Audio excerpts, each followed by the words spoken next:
Chronic ankle pain may be more than just a sprain. Ankle sprains are a common injury after a fall, sudden twist or blow to the ankle joint.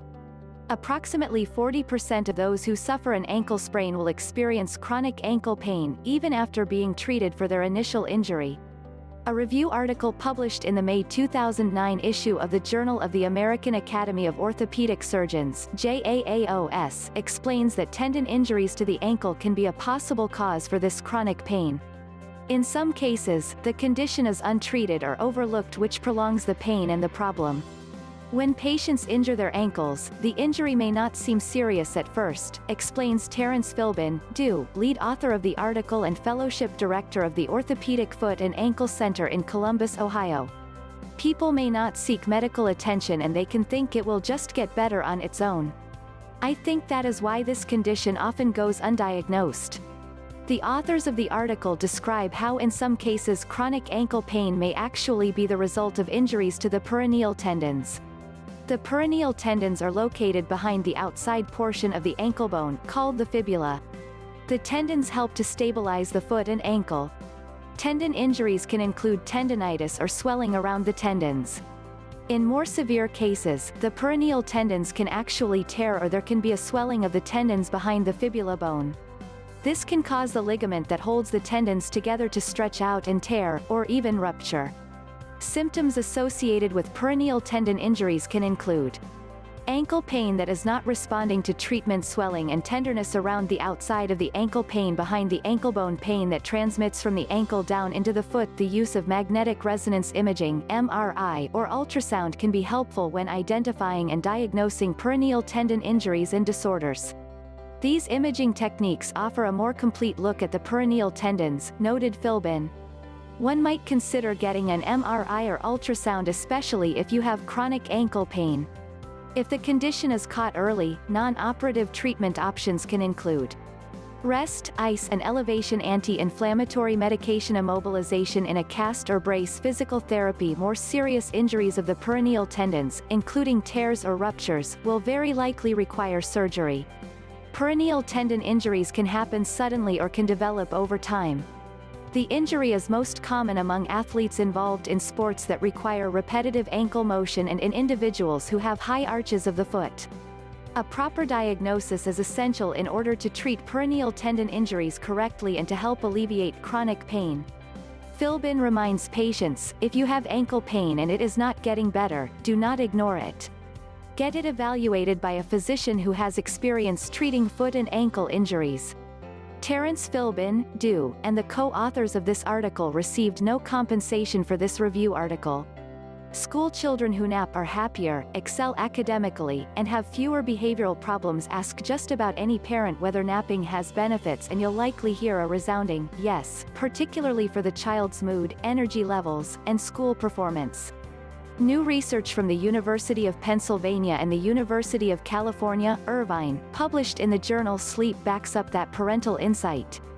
A study of nearly 3,000 4th, 5th, and 6th graders ages 10 to 12 revealed a connection between midday napping and greater happiness, self-control, and grit, fewer behavioral problems, and higher IQ, the latter particularly for the 6th graders. The most robust findings were associated with academic achievement, says Penn neurocriminologist Adrian Rain, a co-author on the paper. Children who napped 3 or more times per week benefit from a 7.6% increase in academic performance in grade 6, he says. How many kids at school would not want their scores to go up by 7.6 points out of 100? Sleep deficiency and daytime drowsiness are surprisingly widespread, with drowsiness affecting up to 20% of all children, says lead author on the study Zhonghong Liu, a Penn Associate Professor of Nursing and Public Health. What's more, the negative cognitive, emotional, and physical effects of poor sleep habits are well established, and yet most previous research has focused on preschool age and younger. That's partially because in places like the United States, napping stops altogether as children get older. In China, however, the practice is embedded into daily life, continuing through elementary and middle school, even into adulthood. So, Liu and Rain, with Penn biostatistician Rui Feng, UC Irvine sleep researcher Sarah Mednick and others, turned to the China Jintan cohort study, established in 2004 to follow participants from toddlerhood through adolescence. From each of 2,928 children, the researchers collected data about napping frequency and duration once the children hit grades 4 through 6, as well as outcome data when they reached grade 6, including psychological measures like grit and happiness and physical measures such as body mass index and glucose levels. They also asked teachers to provide behavioral and academic information about each student. They then analyzed associations between each outcome and napping, adjusting for sex, grade, school location, parental education, and nightly time in bed. It was the first comprehensive study of its kind, Mednick says. Many lab studies across all ages have demonstrated that naps can show the same magnitude of improvement as a full night of sleep on discrete cognitive tasks. Here, we had the chance to ask real-world, adolescent schoolchildren questions across a wide range of behavioral, academic, social, and physiological measures. Predictably, she adds, the more students sleep during the day, the greater the benefit of naps on many of these measures. Though the findings are correlational, the researchers say they may offer an alternative to the outcry from pediatricians and public health officials for later school start times. The midday nap is easily implemented, and it costs nothing, says Liu, particularly if accompanied by a slightly later end to the day, to avoid cutting into educational time. Not only will this help the kids, but it also takes away time for screen use, which is related to a lot of mixed outcomes. Future directions could look at why, for example, children with better educated parents nap more than children with less educated parents, or whether, by investigating the influence of culture and personality, nap interventions could be advanced on a global scale. Ideally, a randomized control trial would get at causation questions like whether napping leads to better academic achievement or whether they're linked in some other way. However, none of this is yet in the works. For now, the researchers say they hope the results of this current study can inform future interventional work that targets adolescent sleepiness. Belief in learning styles myth may be detrimental. Many people, including educators, believe learning styles are set at birth and predict both academic and career success even though there is no scientific evidence to support this common myth, according to new research published by the American Psychological Association. In 2 online experiments with 668 participants, more than 90% of them believed people learn better if they are taught in their predominant learning style, whether that is visual, auditory or tactile. But those who believed in learning styles split evenly into an essentialist group, with more strongly held beliefs, and a non-essentialist group, with more flexible beliefs about learning styles, said lead researcher Shailene Nanskaville, Ph.D., a visiting scholar at the University of Michigan. We found that some people are more likely to believe that students inherit their learning style from their parents and that learning styles affect brain function, she said. We also found that educators who work with younger children are more likely to hold this essentialist view. Many parents and educators may be wasting time and money on products, services and teaching methods that are geared toward learning styles. In their responses to survey questions, the essentialist group members were more likely to state that learning styles are heritable, instantiated in the brain, don't change with age, mark distinct kinds of people, and predict both academic and career success. The non-essentialist group held looser beliefs about learning styles, viewing them as malleable, overlapping and more determined by environmental factors. The research was published online in the Journal of Educational Psychology. Psychological essentialism is the belief that certain categories of people have a true nature that is biologically based and highly predictive of many factors in their lives. People with essentialist opinions about learning styles may be more resistant to changing their strongly held views even when they learn that numerous studies have debunked the concept of learning styles, Nanskaville said.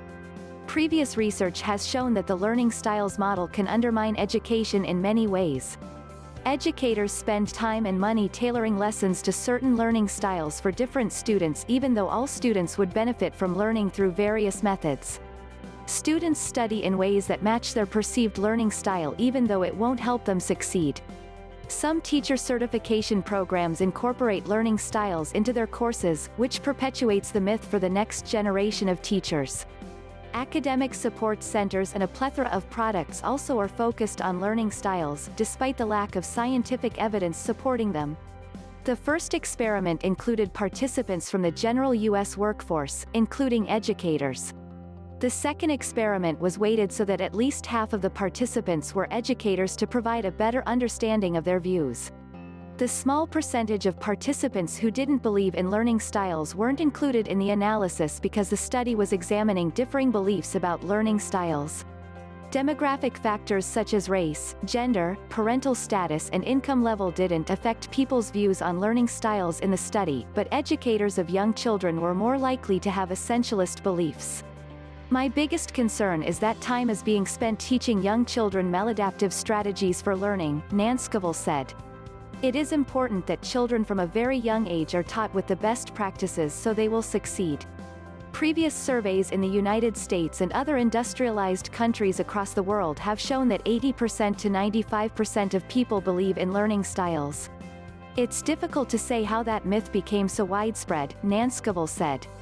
It seems likely that the appeal of the learning styles myth rests in its fit with the way people like to think about behavior, she said. People prefer brain-based accounts of behavior, and they like to categorize people into types. Learning styles allow people to do both of those things. Could my child have autism? 10 signs of possible autism-related delays in 6 to 12-month-old children. Though autism is often not diagnosed until the age of 3, some children begin to show signs of developmental delay before they turn a year old. While not all infants and toddlers with delays will develop autism spectrum disorders, ASD, experts point to early detection of these signs as key to capitalizing on early diagnosis and intervention, which is believed to improve developmental outcomes. According to Dr. Rebecca Landa, director of the Center for Autism and Related Disorders at the Kennedy Krieger Institute in Baltimore, Maryland, parents need to be empowered to identify the warning signs of ASD and other communication delays.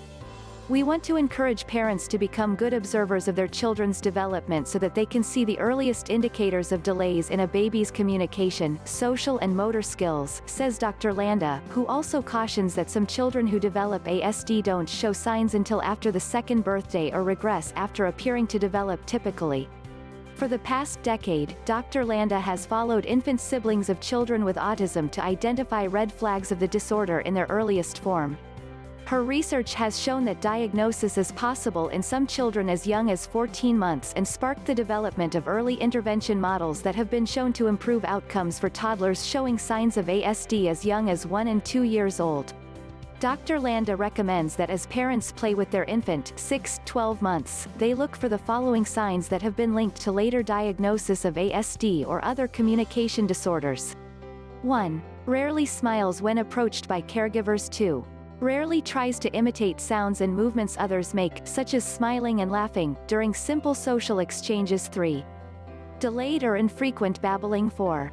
Does not respond to his or her name with increasing consistency from 6-12 months. 5. Does not gesture to communicate by 10 months. 6.